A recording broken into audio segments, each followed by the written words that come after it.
my story is, I was a guy who didn't know anything about babies and how to take care of them. Woke up one day and realized that that was the case, and that this baby was coming, whether I was going to be ready or not. So the first thing I did, and this is kind of getting down to brass tacks, the first thing I did, and I think it was probably the most important thing that I could have done in hindsight, is that I blocked off an entire afternoon, 4 hours, when I was at the office. I think maybe it was a Friday afternoon or something. And I got on Amazon and I ran all the intelligent searches I could think of, and I homed in on, the baby care books, and I spent, I this was some time ago, but I honestly, probably 3 hours. I mean, I blocked off 4 hours, and at some point I felt like I'd exhausted the research, but damn near 3 hours I sat there and just read through reviews and read comments from other people about all these books, because I'd been generally aware that there's a I don't know if cottage industry is the right word, but there's an industry of a lot of books, a lot of literature, a lot of voices, a lot of opinions about this stuff, some at odds with each other, and sometimes people don't know how to make sense of it. So I wanted to just really kind of try to get a sense of, who was making the most sense, and who were the people who were writing the more intelligent, thoughtful comments or reviews. What were they saying, and which authors were they recommending? I spent a lot of time doing that, and it paid off big time. So let me just tell you. I mean, these are the books that I read. I mean, it's important that I share how I found it, because I quickly dismissed anybody that was just like a one-line review, or this sucks. Well, that doesn't tell you anything. But if you read enough of them, you can kind of separate the wheat from the chaff. And there were three books in particular that kind of formed the core of the books that my wife and I read. And you may be familiar with them, but if not, you'll become familiar with them. First one is called Baby Wise: On Becoming Baby Wise, Giving Your Infant the Gift of Nighttime Sleep, by Gary Ezzo, Ezzo, and Robert Bucknam, MD. This edition was the 2015, I think, edition. They might have new editions out by now. This is the 2012, the 5th edition is what we read. This is Baby Wise is it has its naysayers. It's maybe the most polarizing, if that's the right word, of the three books that form the core of the 7 or 8 books that I read, and I'll just touch on each of them. But if you look up Baby Wise online, there's a lot of folks who eschewed it, or went the other way, or had some criticisms about it. My candid, I guess, thought about all that is that it's a little rough around the edges, but I think the core concepts and like central messages in it are right. And I'll explain why, as we go on.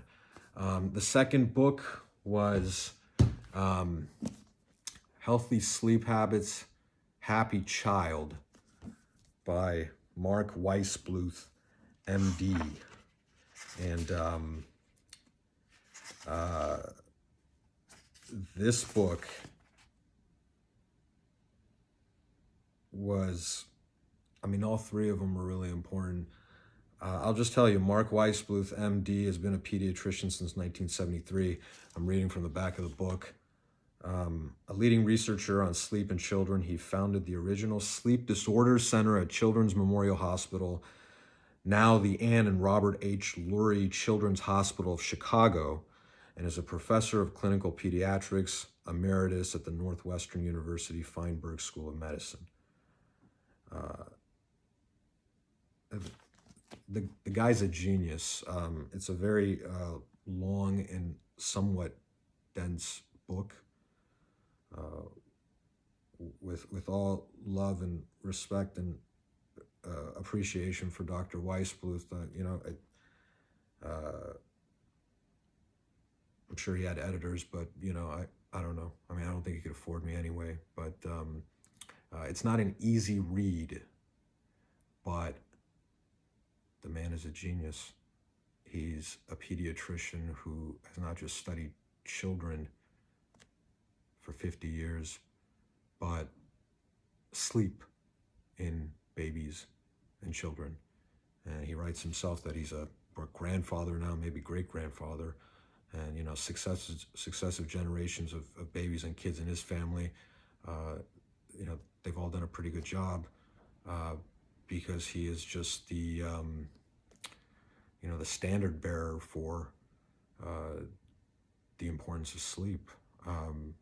It's important for all of us, well beyond what we, the respect or that we give it today, but especially for kids. So we'll talk more about that.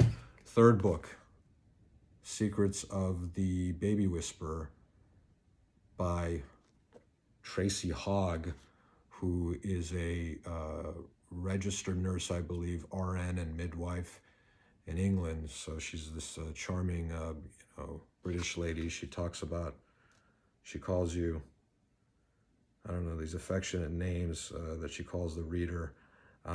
It's an easier read, and it's less clinically grounded, I suppose, than Dr. Weisbluth's book, but very, very, very good, and especially the things that Ms. Hogg talks about in the way of communicating with your baby and the verbal and nonverbal cues that they give that are not intuitive, but accurately reflect, signals that the baby's trying to send you about, I'm tired, I'm gassy, I'm whatever. Just spot on, and it's incredible. Not all of them applied to Cyrus, and I think not all of them are going to apply to any one baby, but it was amazing how many of them did, and I wouldn't have known the first thing. I mean, I think one of them, for being tired and needing a nap, was, pulling on the ears. I'll go over my notes, and we'll talk about that in the programs to come, but something like that. So this was really great. Fourth, fifth, and sixth books were What to Expect When You're Expecting. Going to be very familiar to many of you. Good book. The next book is What to Expect the First Year. And then we also read What to Expect the Second Year, months 12 to 24. Those books are they're more mainstream. They're trying to, it's not a criticism. I just think they're trying to appeal to a wide audience, but the information for the most part is very good. And you're going to be, I think, served well if you take the time to read those books. There was a book that we got on from a crash course on dads to be. I think this was a book that was provided in one of the classes that my wife and I took, or that I took. So I read that one. What to Do When Your Child Gets Sick. It's a State of California, First Five California book. Then there's Advice for New Parents, First Five California. Read that.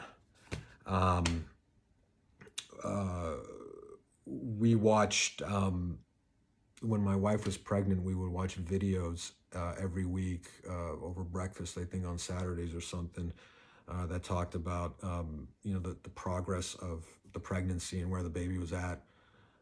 We would do that together. We attended 7 classes. I mean, I'll tick them off for you. Baby care basics, prepared childbirth, CPR and first aid, baby saver, breastfeeding,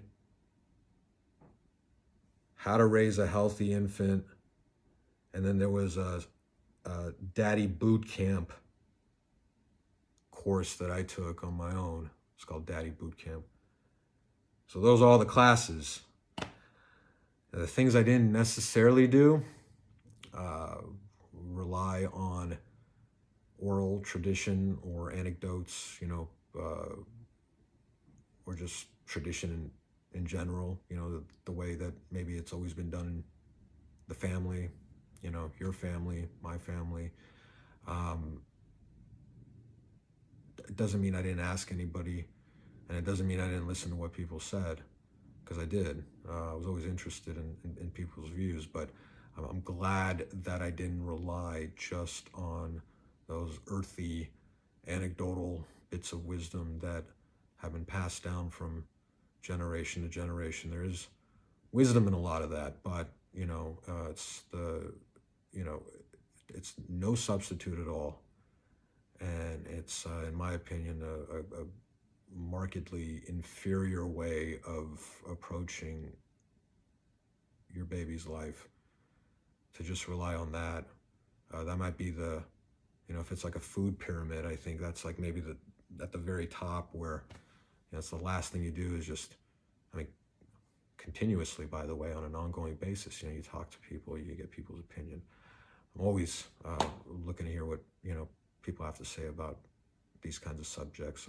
Some time ago, there was a friend of ours who, we were talking about omega-3 fatty acids and wild caught fish, for example, and I was talking about, Alaskan sockeye salmon, and then this couple told us about steelhead trout and how it actually has higher levels of omega-3s, and I learned something new.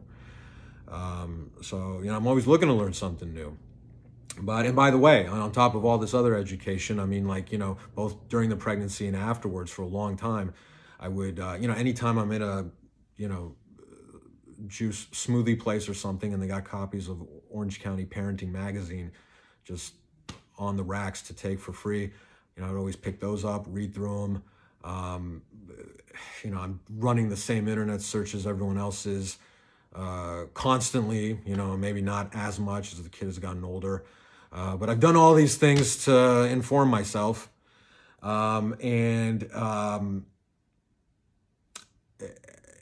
It's really paid off.